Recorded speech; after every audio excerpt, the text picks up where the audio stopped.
अरे देवा! हे माझ्या पायांना असं काय झालं? असं कातडं का निघतंय?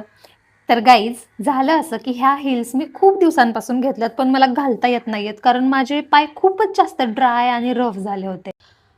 आता म्हणलं ह्याच्यावरती काहीतरी केलंच पाहिजे, म्हणून ऑर्डर केलाय हा सिओल स्किनचा एक्सफोलिएटिंग मास्क, ज्याच्यामुळे पायांवरची डेड स्किन रिमूव्ह होते आणि आपल्याला फ्रेश आणि न्यू स्किन मिळते. ह्याच्यामध्ये ग्लायकोलिक ॲसिड आहे, लॅक्टिक ॲसिड आहे आणि सॅलिसिलिक ॲसिड आहे. त्याच्यामुळे आपले पाय मॉइश्चराइज होतात आणि एकदम सॉफ्ट होतात. ह्याला वेअर करणं खूप इझी आहे. जस्ट सॉक्स सारखं पायामध्ये घालायचं आणि साइड स्ट्रॅपनं सिक्युअर करून घ्यायचं आणि त्याच्यानंतर आपल्याला 90 टू 120 मिनिट वेट करायचं आहे.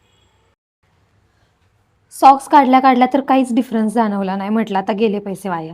पण नंतर इन्स्ट्रक्शन वाचल्यावरती समजलं ह्याची प्रोसेस 3 दिवसांनंतर स्टार्ट होते आणि हळू-हळू अशी स्किनवरची निघायला सुरुवात झाली. पूर्ण स्किन निघताना मला वाटलं की खूप दुखेल, पण सरप्रायझिंगली काहीच दुखलं नाही आणि हे तर उलटं खूप सॅटिस्फाईंग वाटत होतं.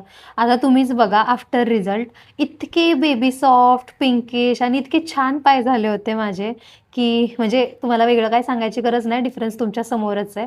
आणि आता कॉन्फिडेंटली कुठेही जाताना मी माझ्या हील्स घालू शकते आणि फ्लॉन्ट करू शकते. तर तुम्हाला पण ऑर्डर करायचं असेल तर कमेंटमध्ये लिंक म्हणून टाइप करा. भेटूयात पुढच्या व्हिडिओमध्ये. तोपर्यंत बाय.